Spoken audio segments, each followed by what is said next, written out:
একজন ছাত্র তালেবে ইলম, বয়সে তরুণ, দিল্লির এক মাদ্রাসায় পড়াশোনা করে। মেধাবী ছাত্র হিসেবে তার সুনাম সুখ্যাতি ইতিমধ্যেই গোটা মাদ্রাসায় ছড়িয়ে পড়েছে। ছেলেটি ছিল সুন্দর, সুদর্শন ও সুঠাম দেহের অধিকারী। সে রাত যাপন করত পাশেই একটি মসজিদে। সেখানে সে অনেক রাত পর্যন্ত পড়াশোনা নিয়ে ব্যস্ত থাকত। তার ইচ্ছা সে একজন বড় আলেম হবে, দেশ ও জাতির খেদমতে নিজেকে নিয়োজিত করবে। এক রাতের ঘটনা। পাশের মহল্লায় এক যুবতী মেয়ে মসজিদের সম্মুখ দিয়ে তার কোনো এক আত্মীয়র বাড়ি যাচ্ছিল। এমন সময় সাম্প্রতিক দাঙ্গা শুরু হলে লোকজন এদিক সেদিক দৌড়াতে লাগলো। চতুর্দিকে শুরু হলো হইচই, মারামারি, কাটাকাটি। এসব দেখে মেয়েটি ভীষণ ঘাবড়ে গেল। সে প্রাণ ভয়ে দৌড়ে গিয়ে মসজিদে আশ্রয় নিল। রাত অনেক হয়েছে, অন্ধকার ক্রমেই বেড়ে চলেছে। মসজিদে অবস্থানরত ছাত্রটি তখন গভীর পড়াশোনায় নিমগ্ন।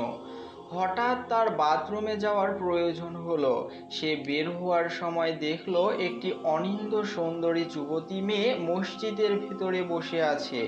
মেয়েটিকে দেখে সঙ্গে সঙ্গে দৃষ্টি সংযত করলো, কিন্তু সাথে সাথে একটি যুবতী মেয়েকে রাতের অন্ধকারে একাকী দেখতে পেয়ে অজানা এক আশঙ্কায় তার মন দুরু দুরু করে কাঁপতে শুরু করলো।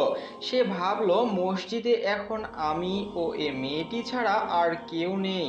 খোদা না করুন, যদি কেউ এখন আমাদেরকে দেখে ফেলে তাহলে সে অবশ্যই আমাদের ওপর বদগুমান করবে।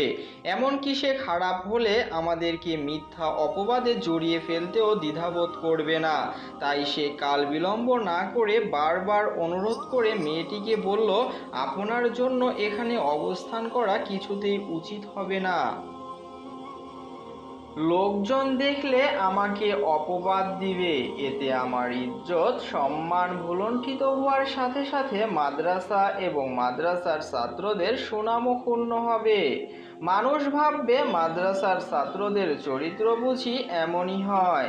শুধু তাই নয়, তারা আমাকে মসজিদ থেকেও বের করে দিবে। ফলে এর দ্বারাই আমার শিক্ষা জীবনের চরম ক্ষতি হওয়ারও আশঙ্কা রয়েছে।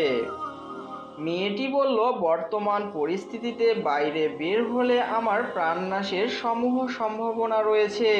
সেই সাথে ইজ্জত ও সম্ভ্রম নিয়ে বাড়ি ফিরতে পারবো কিনা তারও আশঙ্কা রয়েছে। এ অবস্থায় কি করে আপনি আমাকে এই স্থান থেকে তাড়িয়ে দিতে চান? মসজিদ তো আল্লাহর ঘর। এ ঘরকে আমরা নিরাপদ ঘর বলেই মনে করি। সুতরাং তাহলে কোথায় আশ্রয় নিয়ে জীবনের নিরাপত্তা বোধ করব? মেয়েটির এই আবেগপূর্ণ যুক্তিযুক্ত কথায় ছাত্রটি নিরুপায় হয়ে বলল, তাহলে আপনি এক কাজ করুন, আপনি মসজিদের ওই কোণায় বসে পড়ুন, সকাল হলে বাড়ি চলে যাবেন।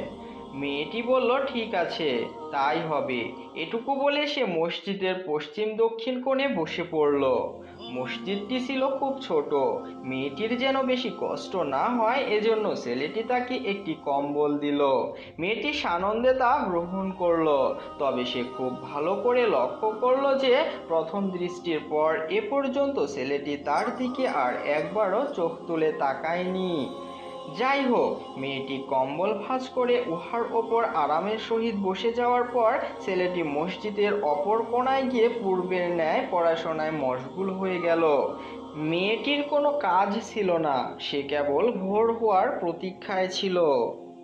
তবে রাতব্যাপী ছেলেটির একটি কাজ মেয়েটিকে বেশ আশ্চর্য করল। সে দেখল ছেলেটি একটু পর পর নিজের হাতের আঙ্গুল বাতির আগুনে চেপে ধরছে। এমনইভাবে গোটা রাত অতিবাহিত হয়ে গেল। ভোর হতে অল্প কিছুক্ষণ বাকি।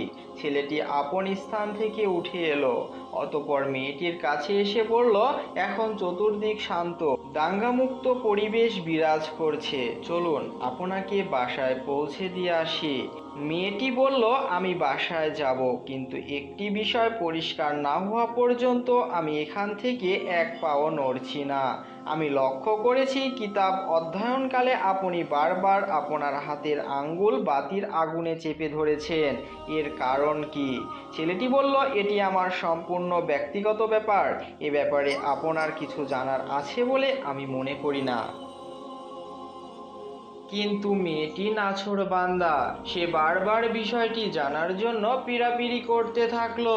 শেষ পর্যন্ত ছেলেটি যখন বুঝলো মেয়েটির কাছে এ ব্যাপারে কিছু না বলার আগে সে যাবেই না, তখন সে বলতে বাধ্য হলো। সে বলল, বোন, আপনি হয়তো জানেন যে শয়তান আমাদের চিরশত্রু। সে আমাদেরকে বিপদগামী করে জাহান্নামে নিয়ে যেতে চায়, চায় লজ্জিত, বঞ্চিত ও অপমানিত করতে। আপনাকে ওইখানে বসিয়ে আসার পর থেকে সে আমাকে বারবার গুনাহের কাজে জড়িয়ে ফেলার জন্য প্ররোচিত করেছিল। আমার কুপ্রবৃত্তিও আমাকে বারংবার বলছিল, তুমি এক্ষুনি মেয়েটির কাছে চলে যাও, সেও তোমার অপেক্ষায় বসে আছে, কিন্তু লজ্জায় মুখ খুলে কিছু বলতে পারছে না। তোমার মতো বলিষ্ঠ যুবকের ছোঁয়া পেলে সেও খুশি হবে। যাও, বিলম্ব করো না, জৈবিক চাহিদা পূর্ণ করো। এমন সুন্দর মেয়ে কখনো দেখেছো কি? সুবর্ণ সুযোগ হেলায় হারিও না। এমন নির্জন ও নিরাপদ পরিবেশে মনের স্বাদ মেটানোর সুযোগ ভবিষ্যতে কোনোদিন নাও পেতে পারো।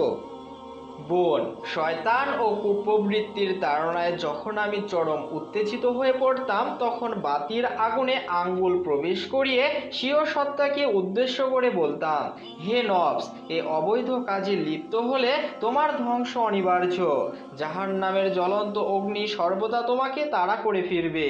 তুমি তো দেখছি দুনিয়ার এই সাধারণ অগ্নির সামান্য উত্তাপ বরদাস্ত করতে পারছো না, তাহলে কিরূপে তুমি দুনিয়ার আগুনের চেয়ে হাজারো গুণ বেশি উত্তপ্ত জাহান্নামের দহন সহ্য করতে পারবে? বোন, এসব কথা বলে বলে সারা রাত আমি নিজেকে আপনার সংস্পর্শে যাওয়া থেকে বিরত রেখেছি। এবার বুঝলেন তো আগুনে আঙ্গুল প্রবেশ করানোর মূল রহস্য? মেয়েটি বলল, হ্যাঁ বুঝেছি। আল্লাহ আপনার মঙ্গল করুন। আপনার মতো সৎ ও নিষ্ঠাবান ছেলে জীবনে কোথাও দেখিনি। আপনার কথাগুলো শুনে আমি কেবল হতবাগী হইনি, রীতিমতো বিস্মিত হয়েছি। আমি আপ্রাণ চেষ্টা করব যেন আপনার এই নিষ্ঠা ও সততার উপযুক্ত মূল্যায়ন করতে পারি। এতটুকু বলে মেয়েটি বাড়ির দিকে হাঁটতে শুরু করলো। ছেলেটি তাকে বাড়ি পর্যন্ত পৌঁছে দিয়ে আপন স্থানে ফিরে এলো। এদিকে মেয়েটি হারিয়ে যাওয়ার বাড়ির লোকজন সীমাহীন পেরেশান। গোটা রাত মেয়েটিকে তারা এখানে সেখানে সর্বত্র খুঁজে ফিরেছে, কিন্তু তারা ধারণাই করতে পারেনি যে মেয়েটি একাকী একটি মসজিদে বসে সারা রাত কাটিয়ে দিয়েছে। বাড়ি যাওয়ার পর সকলে মেয়েটিকে ঘিরে ধরলো। সারা রাত সে কোথায় কিভাবে ছিল সবাই তা জানতে চাইল। মেয়েটি সব কিছু খুলে বলল। সাথে সাথে সেই ছাত্রটির সততা ও সংযমের কথাও সকলকে জানালো। এতে উপস্থিত সবাই বিস্মিত হলো এবং আনন্দিত হলো। মেয়েটির পিতা একজন ধনী মানুষ, বিশাল ধন সম্পদ ও বিত্ত বৈভবের মালিক তিনি। কোনো কিছুর অভাব নেই তার। সেই সাথে তিনি একজন সৎ ও ধর্মভীরু মানুষ। এই ঘটনার পর মেয়েকে তিনি বিয়ে দেওয়ার সিদ্ধান্ত নিলেন। চারিদিক থেকে বিয়ের প্রস্তাব আসতে লাগলো। বহু উঁচু ও নামি দামি পরিবার থেকে ডিগ্রিধারী ছেলেদের জন্য প্রস্তাব পাঠানো হলো, কিন্তু না, মেয়ের সাফ একটাই জবাব, ওই ছেলে ছাড়া সে কোথাও বিয়ে বসবে না। তার পদসেবা ও খেদমত করেই সে আজীবন কাটিয়ে দিবে। পিতামাতা সহ পরিবারের লোকজন সবাই তাকে বুঝালো, বলল, দেখো, তুমি যে ছেলের কথা বলছো সে অনেক গরিব, টাকা পয়সা বাড়িঘর কিছুই নেই তার। তোমার মতো একজন ধনীর দুলালির কি এমন গরিব ছেলের সাথে মানাবে? তুমি কি পারবে এই সীমাহীন অভাব অনটন থেকে সুখী জীবন যাপন করতে? মেয়েটি বলল, সুখ দুঃখ আল্লাহর হাতে, তবে আমার দৃঢ় বিশ্বাস এরূপ সৎ ও চরিত্রবান ছেলের সাথে কোনো মেয়ে অসুখী হতে পারে না। আর অভাব অনটন, আমি মনে করি এমন নিষ্ঠাবান ও ধর্মভীরু ছেলের সাথে আজীবন কুঁড়ে ঘরে কাটিয়ে দিলেও কোনো সমস্যা নেই। আপনারা ভালো করে শুনে নিন, এই পরহেজগার ও আল্লাহওয়ালা ছেলে সেবা করার সুযোগ পেলে নিজেকে ধন্য মনে করব। মেয়ের কথায় সবাই বুঝলো ছেলেটির সততা মেয়েটিকে দারুণভাবে প্রভাবিত করেছে, আসন করে নিয়েছে তার হৃদয় রাজ্যে। সুতরাং অন্যত্র জোর করে বিয়ে দিলে সে শান্তি পাবে না, সুখী হতে পারবে না।